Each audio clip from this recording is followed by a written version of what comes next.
విజయం, తిరుగులేని విజయం సాధించడానికి ఒక పక్కా ఫ్రేమ్వర్క్ ఉంది. దాని గురించి చెప్పే ఈ మూలాన్ని మనమిప్పుడు లోతుగా పరిశీలిద్దాం. పదండి. అయితే ఆ ఫ్రేమ్వర్క్లోకి వెళ్లే ముందు ఒక్క క్షణం ఆగి ఆలోచిద్దాం. అసలు మనం చేసే ప్రతి పనిలో విజయాన్ని గ్యారంటీ చేసే ఆ ఒక్క క్వాలిటీ ఏంటి? ఈ విశ్లేషణలో మనం 5 ముఖ్యమైన విషయాలు చూస్తాం. ముందుగా సక్సెస్కి ఫౌండేషన్ ఏంటో చూసి, ఆ తర్వాత ఆ సంపూర్ణ విజయానికి అవసరమైన 4 పిల్లర్స్ అంటే 4 స్తంభాల గురించి ఒక్కొక్కటిగా తెలుసుకుందాం. మొదటి విభాగానికి వచ్చేద్దాం. ఇక్కడ అసలు విజయానికి పునాదేంటో చూద్దాం. ఈ మొత్తం కాన్సెప్ట్ ఒకే ఒక్క ఆలోచన చుట్టూ ఎలా తిరుగుతుందో చూడండి.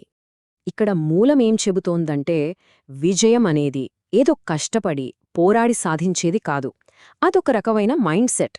ఆ మానసిక స్థితి గనక ఉంటే విజయం అనేది ఆటోమేటిక్గా వచ్చేస్తుంది. అదే దాని ఫలితమన్నమాట.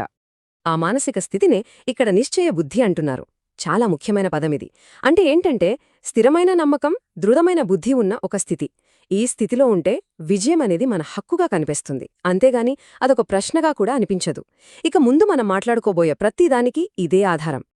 సరే, అంతా బానే ఉంది కానీ, ఒక్కొక్కసారి విజయం సాధించినా ఏదో వెలితిగా, అసంపూర్ణంగా అనిపిస్తుంది కదా. దానికి కారణమేంటో కూడా ఈ మూలం చెప్తుంది. ఈ నమ్మకాన్ని మనం 4 వేర్వేరు విషయాల్లో స్థిరంగా నిలబెట్టుకోవాలట. అప్పుడే విజయం సంపూర్ణంగా ఉంటుంది. సరే, ఇక ఆ 4 స్తంభాల్లో మొదటి దాని గురించి చూద్దాం. అదేంటంటే దైవం. అంటే ఒక అత్యున్నత శక్తితో, అధికారాన్ని ఇచ్చే ఆ మూలంతో మనకున్న సంబంధం. మొదటి నమ్మకం ఏంటంటే దైవం మీద నమ్మకం. ఇక్కడ ఈ టెక్స్ట్లో ఆ దైవాన్ని బాబా అని ప్రస్తావించారు. అయితే ఇక్కడ ఒక చిన్న కాని చాలా ముఖ్యమైన తేడా ఉంది. కేవలం బాబా అని నమ్మడం కాదు, నా బాబా అని నమ్మాలి. చూసారా, ఈ ఒక్క పదం మన నమ్మకాన్ని ఒక సాధారణ స్థాయి నుంచి వ్యక్తిగతమైన, శక్తివంతమైన బంధంగా మారుస్తుంది. నా వాడు అనే అధికారాన్నిస్తుంది. సరే, దైవం మీద ఆ వ్యక్తిగత నమ్మకం కుదిరింది. ఇప్పుడు రెండో స్తంభం వైపు వెళ్దాం. అదే స్వయం. అంటే మన మీద మనకు ఉండాల్సిన నమ్మకం. ఆ బయటి నమ్మకం పునాదిగా మన లోపల నమ్మకాన్ని ఎలా నిర్మించుకోవాలో చూద్దాం. ఇక రెండవది, మన మీద మనకి అచంచరమైన నమ్మకం. ఇది ఖచ్చితంగా ఉండాలి. అయితే ఇదే మామూలు సెల్ఫ్ కాన్ఫిడెన్స్ కాదు. ఇక్కడ స్వమానం అనే పదాన్ని వాడారు. అంటే ఆ దైవమే మనకిచ్చిన సహజమైన ఆత్మ గౌరవం అన్నమాట. ఈ గౌరవం మనల్ని ఒక సాధారణ ఆత్మ నుంచి ఒక విశేషమైన ఆత్మగా ఉన్నత స్థాయికి తీసుకెళ్తుంది. మరి మనమీద మనకు నిజమైన నమ్మకముందని ఎలా తెలుస్తుంది? దానికి గుర్తు ఇదే. మన ప్రతి ఆలోచన, ప్రతి పని సహజంగా విజయానికే దారితీస్తుంది. అప్పుడు మన నమ్మకం బలంగా ఉన్నట్టు లెక్క. సరే, దైవం మీద నమ్మకం, మనమీద మనకు నమ్మకం, ఈ రెండూ సెట్ అయ్యాయి. ఇక మిగిలిన 2 స్తంభాల గురించి చూద్దాం.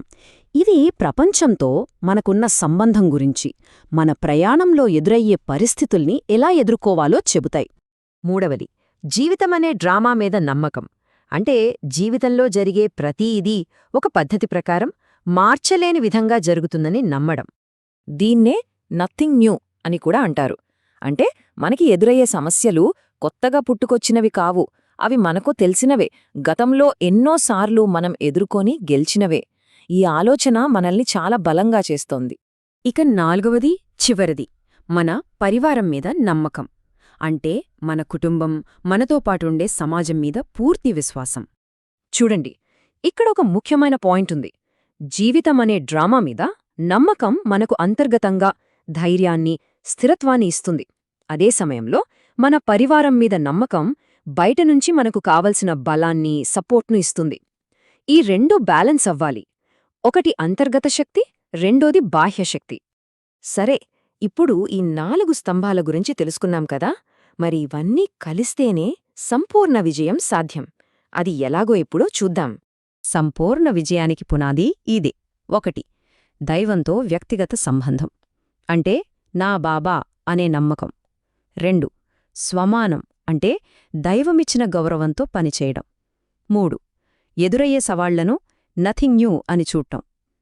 4. మన పరివారం నుంచి బలాన్ని పొందడం. ఈ 4ంటిలో ఏ ఒక్కదాన్ని వదిలేసినా విజయం అసంపూర్ణమే.